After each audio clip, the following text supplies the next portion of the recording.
This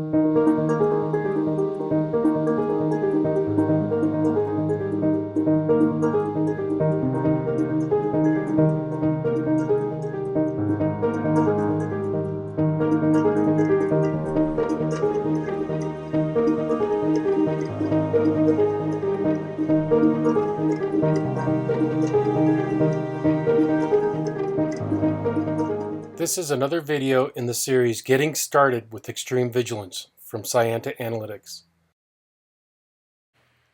In this video, we are actually going to walk through running on-demand analysis. We've previously created some models, and in particular, let's just take a look at the model that we had created that we're going to run analysis on. So if I go to my models, we're going to run an analysis on this demo ANET.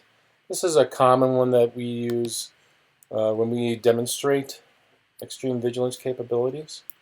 The ANET basically stands for, if I go up here in the beginning, authentication, network, email, and traffic. Basically, we're looking at the data models from Splunk. We're using those to ingest information into our model around authentication events, email, network, and traffic.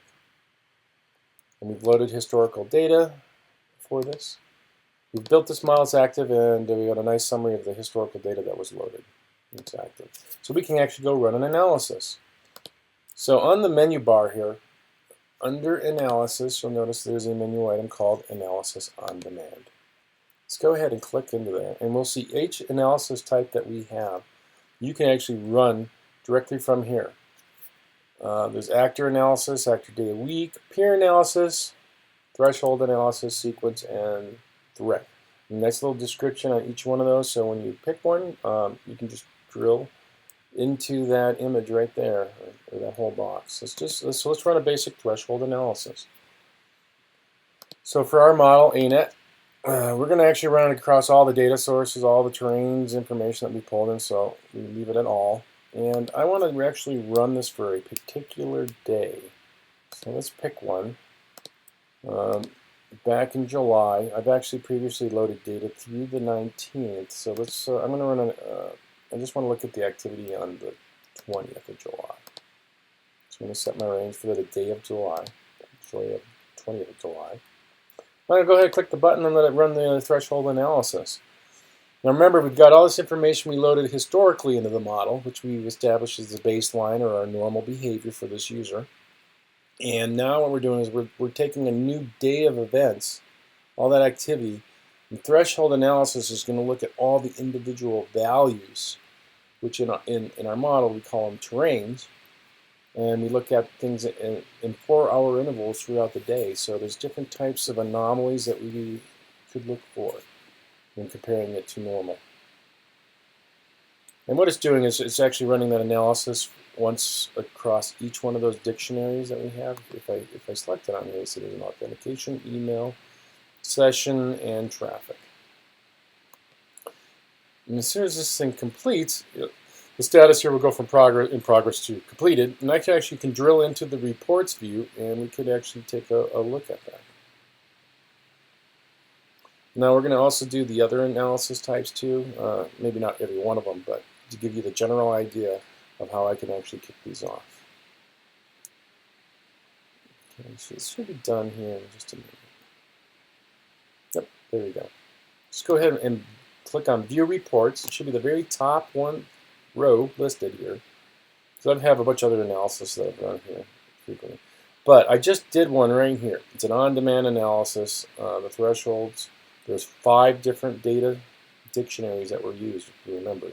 So the threshold ran one for each one. So we said all. And there were a couple of anomalies found in that day.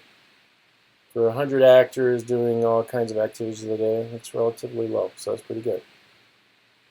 And we could even drill in further to see what those anomalies were from that analysis report, right from here. Let's look at the analysis report for authentication. It says there was 10 anomalies. And we got a nice little summary, little information about the model, as well as when those anomalies were detected during that time of the day. And most of these were, looks like some pretty common, minor activities. The user, sometimes we fat finger our passwords when logging into our desktops or VPN. So really minor activities we find. Nothing that would ever probably constitute a threat. So let's go back to that on demand. Let's run another analysis. This time let's run sequence analysis. This is where we're actually looking at the order of activities that this user's done. We typically have our normal patterns of activities we do. You think about it like a tree. Sometimes we go down certain leaves of the tree. And other ones, we don't always go down the same path, but there's different probabilities that we'll go down different and perform different activities throughout the day. So let's go ahead and run a sequence analysis. It remembers the last time it ran a sequence analysis when it left off, and we'll continue looking at new event data that we previously loaded through threshold analysis. And it's going to look at the sequences and compare them. So let's go ahead. It ran relatively fast because the data was already loaded through threshold analysis. And we can view the report. Should be the top row. I ran a sequence analysis. It looked at over almost 6,000 events. Did find a couple, 22 anomalies. I can actually click into there to see the actual sequence analysis report we just ran. And it actually picked up some invalid actor sequences. We have several users here accessing some systems they've never accessed before. That's the definition of the invalid actor sequence. Okay. Let's go take a look at one more. Let's run one more here. On demand. The actual threat analysis.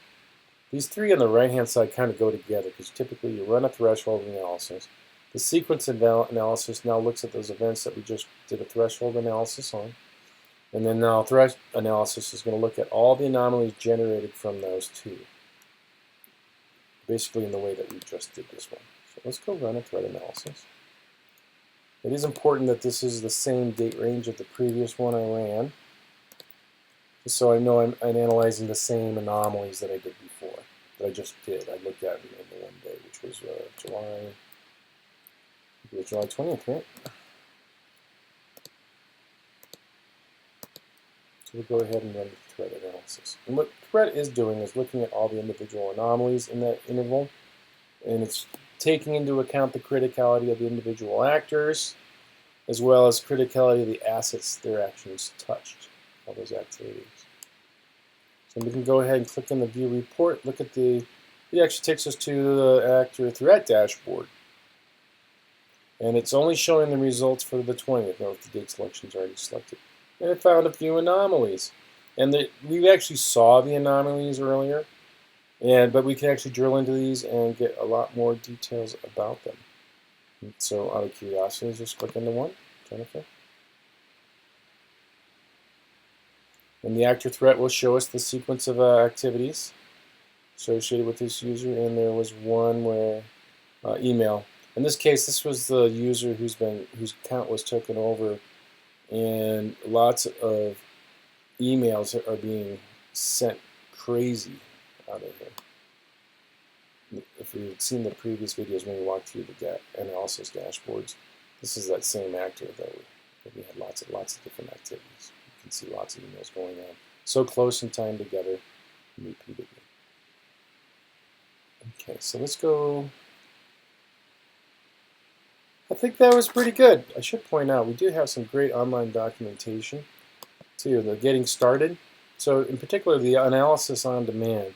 If you want to explore more, go right here to the analysis section, on demand analysis, and some great information about background about what the individual analysis do in more detail.